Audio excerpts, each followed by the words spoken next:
Bonjour les amis, aujourd'hui nous allons nous plonger dans le monde de l'anticipation et de la simulation autour d'un scénario, celui d'un effondrement économique mondial en 10 jours. Que pourrait-il se passer si une série de crises frappait les États-Unis et se propageait à travers le monde, impactant directement l'Europe? Le marché boursier est la méthode que la plupart des gens utilisent pour évaluer la santé de l'économie. Si elle se porte bien, les gens sont susceptibles de continuer à investir.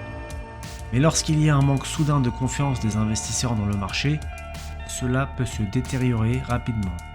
Et cela ne prend pas beaucoup de temps si un acteur majeur fait soudainement faillite ou si une situation économique est mauvaise. L'effet boule de neige commence facilement.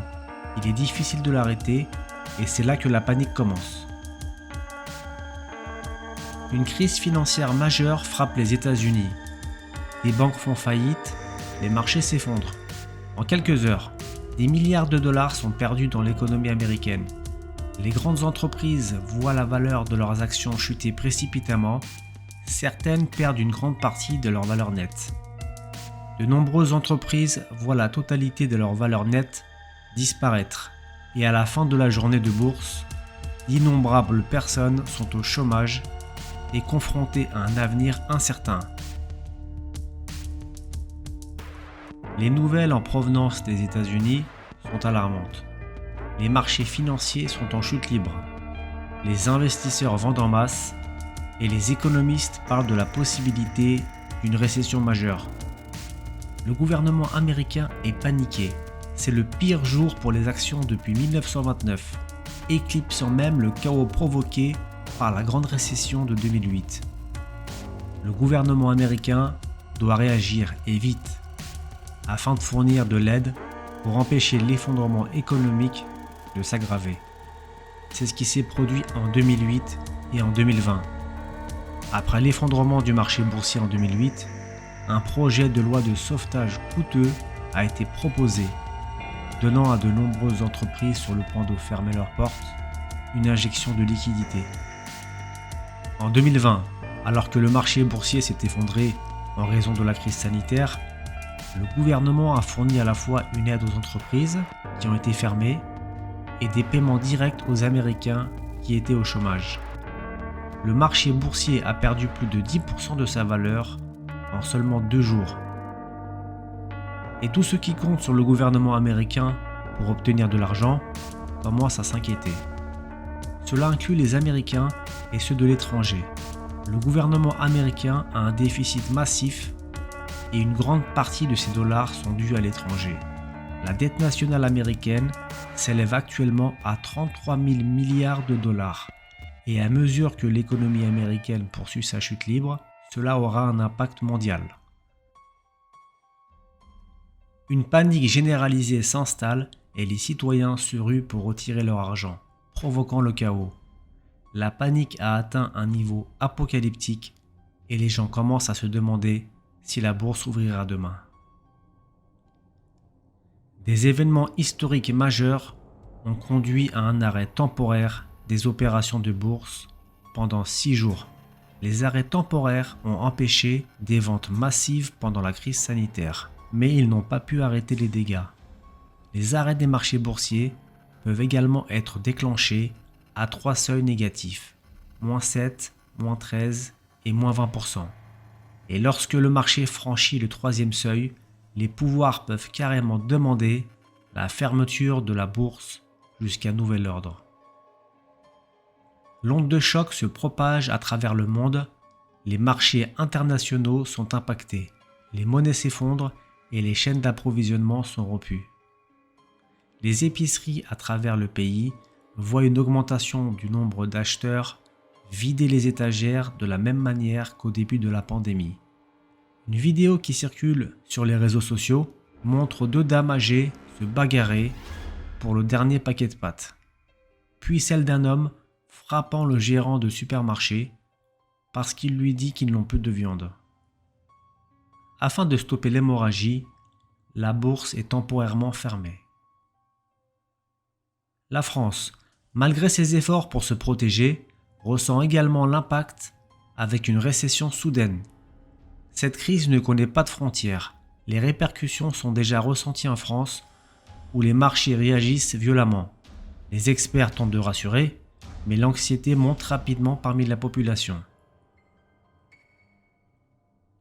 En France, les gens commencent à retirer de l'argent des banques par crainte de restrictions futures. Les distributeurs automatiques de billets sont pris d'assaut, créant des scènes de tension et d'inquiétude. La peur de la pénurie alimentaire se propage. Les supermarchés sont également dévalisés.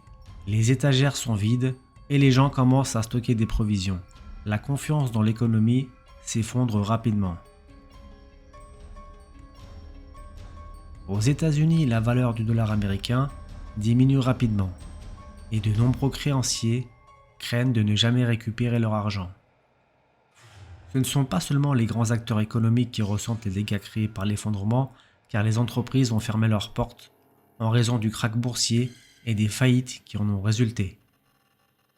De plus en plus de gens commencent à se retrouver au chômage et s'inquiètent pour leur sécurité alimentaire. Le marché boursier reste fermé et personne ne semble pressé de le rouvrir. De nombreuses banques qui ont fait face à la ruée vers les liquidités restent également fermées. Pour les rares banques encore ouvertes, les clients ont pour obligation de prendre des rendez-vous pour effectuer des retraits dont les montants sont limités.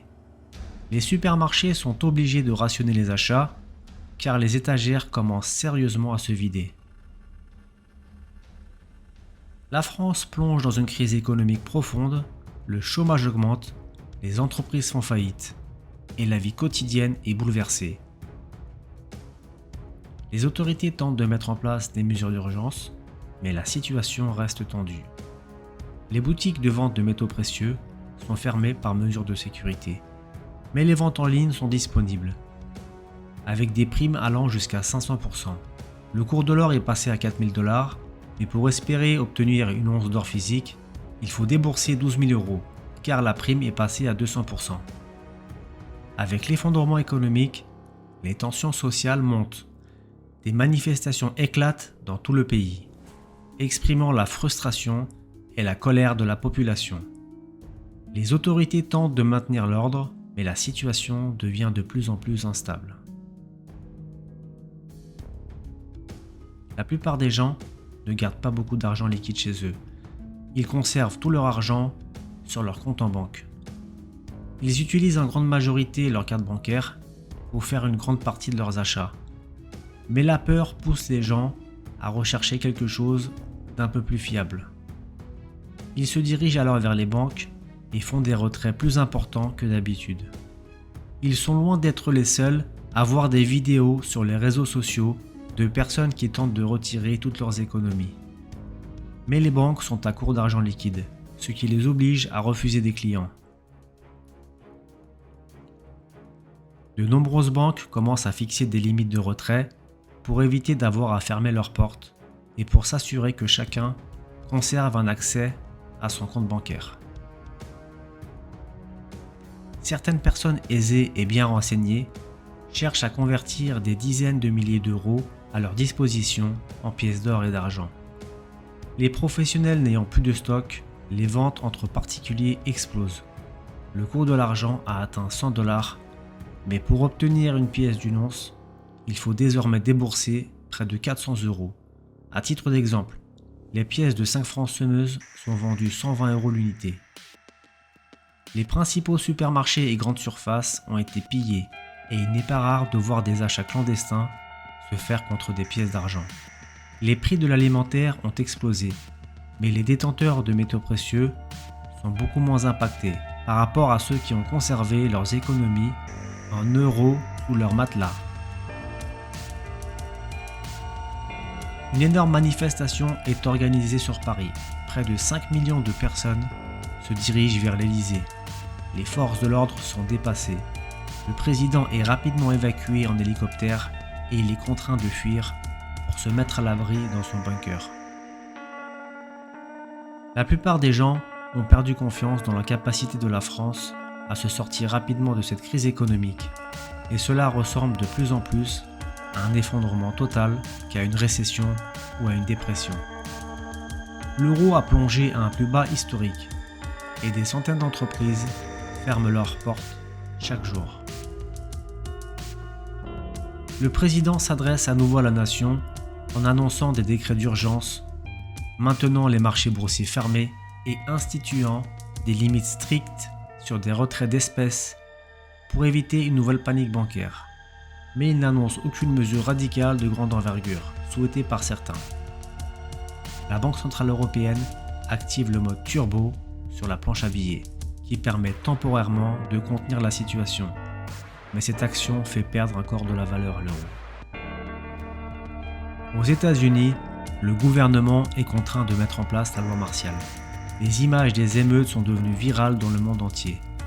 Le président américain a prononcé un discours tremblant depuis son bunker, appelant à la paix et au calme. Nous avons maintenant traversé ces 10 jours de simulation d'un effondrement économique. Ces scénarios fictifs nous ont donné un aperçu de ce à quoi cela pourrait ressembler en cas de crise majeure. En seulement 10 jours, nous avons vu des marchés financiers s'effondrer, des files d'attente aux distributeurs automatiques, des supermarchés vides, des tensions sociales et bien plus encore. Cela souligne à quel point notre monde est interconnecté et vulnérable aux chocs économiques. Cette simulation nous rappelle l'importance de la préparation personnelle. La résilience devient cruciale dans de telles situations. Nous avons vu comment la confiance peut s'effondrer rapidement. Apprendre de ces leçons peut nous aider à mieux nous préparer à l'avenir.